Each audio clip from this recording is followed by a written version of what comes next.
Hey everybody, it's Adam from Wheel Guns for Wheelmen, and today I have a fun announcement. I have, over the past 3 months, acquired 3 Turkish-made shotguns. They're all in the $150 to $250 price range, at least when I got them. And if you're thinking, did I see this on TFB TV with James Reeves? Yes, I am stealing that. I have no shame. I am stealing that idea somewhat, modifying it, and I did choose models that were different than the ones that he's been reviewing. So I purchased 3 of them, and they're home defense style shotguns. And we're gonna have a competition. And first we're gonna look at reliability, and then if there are any ties, we'll look at just which one I like more, which one feels better, easier to manipulate, etc. And the winner, well, as a wise man once said, I got 9s in the bedroom, Glocks in the kitchen, a shotty by the shower in case you want to shoot me while I'm shitting. Well, the winner is going to be in my bathroom, which is one of the few rooms that doesn't currently have a gun in it. It does have a knife, but I'm going to put a shotty in the bathroom next to the John. And then the second one will stay in the safe, and the third one, the loser of the Battle Royale, it will be sold to the highest bidder. So, that's the rules. Gonna see how it goes. Gonna be running each of them through numerous tests. Drop them. Gonna shoot buckshot, both double aught and number 4 and single aught. Shoot some birdshot. Shoot some slugs. Going to see if anything comes loose. You know, like the pick rail on the ones that have the upper pick rails. See if anything else goes wrong. I will say I've had the VRPA 40 for a while, and it's been giving me some issues, so it's got a head start of 140 rounds, but it's not that much further ahead than anyone else since it hasn't been working too well. So if the other ones seem like they need a break-in period, they might get a few additional rounds to make up for that, but if they're running flawlessly off the bat, I feel that VRPA 40 is probably going to be the loser. Anyways, let's go to the contenders. We got a Tristar Raptor Attack. And if you notice, it looks somewhat like a Benelli M4. And that's what they want you to think. They want it to look like a $200 Benelli M4. Now, there have been pretty positive reviews on how it cycles. It says it has a little bit more recoil than they expected, these reviewers.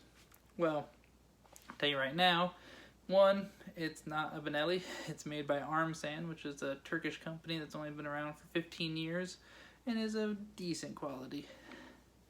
Now, also, it's not an M4 on the inside. There are M4 clones from Turkey that use the Benelli Argo system. I think it's like automated, recoil, gas operated, and it kind of adjusts the recoil for, you know, the pressure of the shell you're using at the time. This does not have that. This has a much simpler kind of Remington 1100, Remington 1187 sort of design. It's actually even more rudimentary than that even. I don't even think it has one of those little O-rings. So, yeah. It's going to recoil quite a bit with heavy loads, and it's going to barely cycle with light loads probably because it's a very rudimentary design that does not, you know, self-regulate depending on the load. So that's that gun. It's the only semi-automatic of the 3.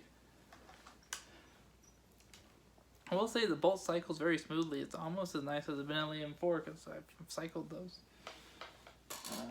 Now this one, as you've seen before, is the VRPA 40 with the 9-rounder, which gives me more issues than the normal 5-rounder, which also gives me issues with low brass. Funny, because it's a pump action. Normally, low brass means lower energy and therefore it won't cycle a semi-auto. Here, it won't cycle, and I don't quite know why. I have some speculation, which, you know, I've gone over, and I'll probably go over once again at the end of all this. But this firearm, you know, it's pretty cool. Pretty unique looking. I really do like the aesthetics. I also really like the stock. It's a Magpul knockoff. It's pretty nice.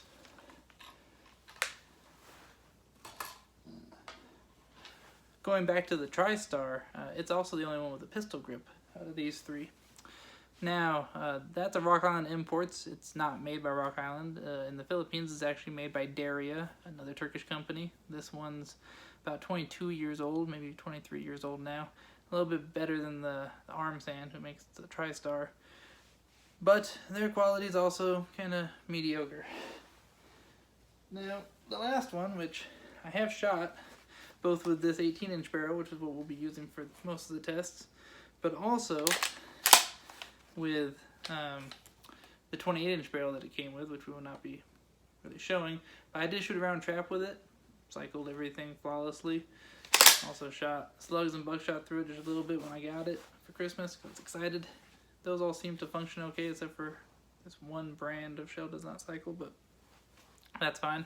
We'll go over that later. But this is the Marine Edition with a brushed nickel, well, and polished nickel bolt, but brushed nickel everything else finish. And it's pretty nice so far.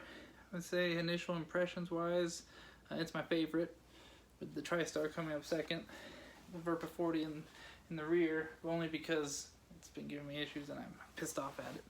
Anyways, over the next couple weeks I will be putting lots of rounds through those, and then I'll do a review of each of them after I've done all that testing, and then I will do a follow-up video to each of the individual reviews where I announce the winner of the contest and why.